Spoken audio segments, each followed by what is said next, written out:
Hey YouTube, it's OG Kicks 86. That's Kicks with the Z, back with another sneaker review.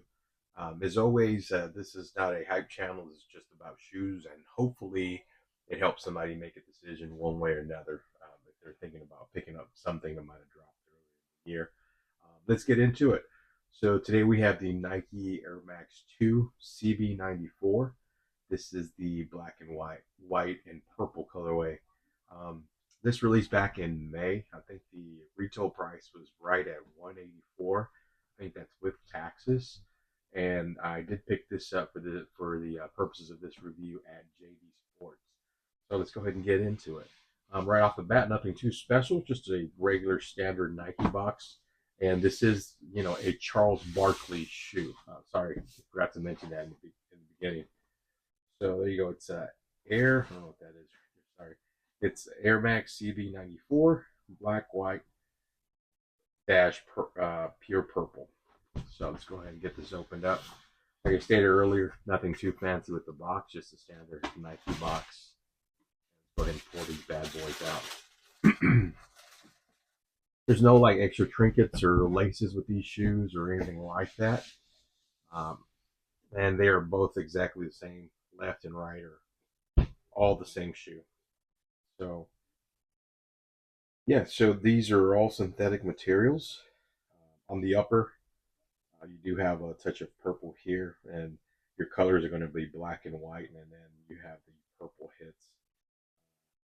Purple hits also going to be here in the air unit as well. And overall, I mean, I think these look really good. I've always liked Charles Barkley, not only just on TNT, but also as a player, and also just the kind of attitude he played with. So I always thought he was one of those guys that kind of said what was on his mind, and I think that's kind of what's endeared him to other people as well.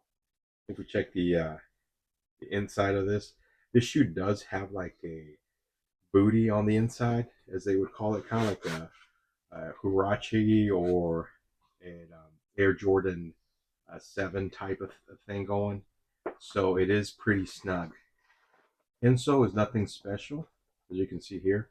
Just has the Nike Air branding in there. Nothing special or to write home about. Like I said, the materials are all synthetic materials on the shoe. Uh, and then the other part of it is obviously with them being synthetic, sometimes they do make your feet sweat. So it's not something I would actually wear in the summertime. Comfort wise, I mean, it's okay. I mean, I'm not gonna lie. The hard part about this shoe is when you put them on. If you've owned any of these in the past, they are very difficult to put on. Like I almost strained my calf putting one of these on. I don't if you've owned any in the past, and like man, these are hard to put on. Yep, that's exactly how these are. Comfort, I just don't know how these materials are going to break in. They've re-released these a few times, and I got to say this is probably the lowest quality materials they've used that I've seen. They've re-released these. It seems like every 2 or 3 years, and this is probably the worst material.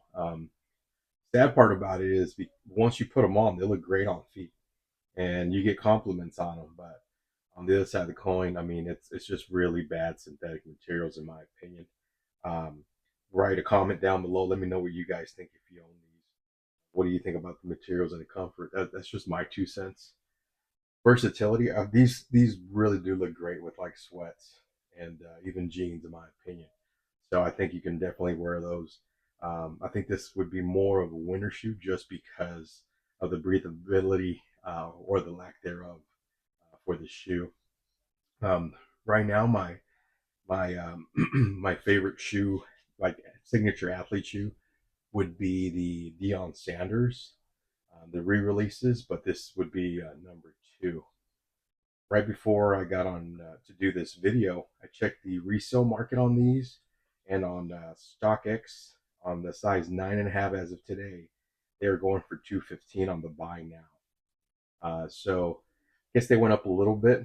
Um, but my final thoughts on these, I think this is a shoe that's more than likely going to re-release. I wouldn't pay over retail for this.